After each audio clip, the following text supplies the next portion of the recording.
empathy has become a dirty word in American politics. Like Hmm. there are literally talking heads on Fox News and some Republicans who are saying like empathy is a dirty word. Elon Musk obviously is saying stuff like that, but who cares about his opinion? Uh, but for people who are watching, would it be possible for you to explain very briefly the different types of empathy, including radical empathy? Because we've mentioned it, but I don't think we have defined radical empathy. Right.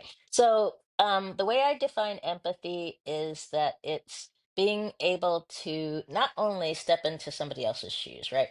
Um, I've had people that, well, this other person's shoes don't fit. How do I step into them?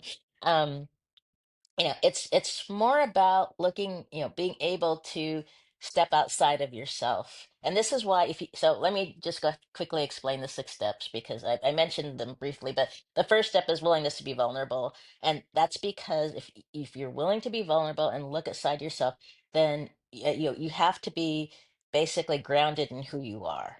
And so if I am grounded in who I am, if I know who I am, if I'm trying to be a better person, etc., then I'm going to be much more open to uh, you know the understanding other people's differences, and so on.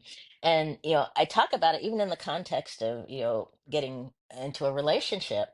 Is that basically I firmly believe that if you can learn to love yourself, you're way more likely to be able to love somebody else.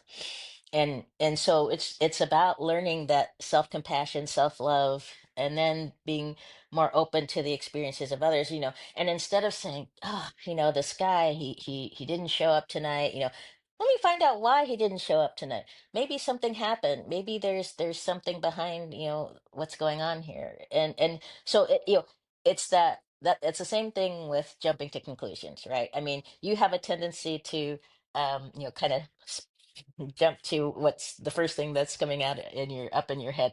And I think I mentioned to you, my son has ADHD, and he cracks me up all the time because so he's very honest and sometimes brutally honest, and will say things, and I'm like, It's the okay. lack of a filter, right? It's the word, the thoughts happen, so the words have to come out, and that can make things very difficult and very challenging. Exactly. So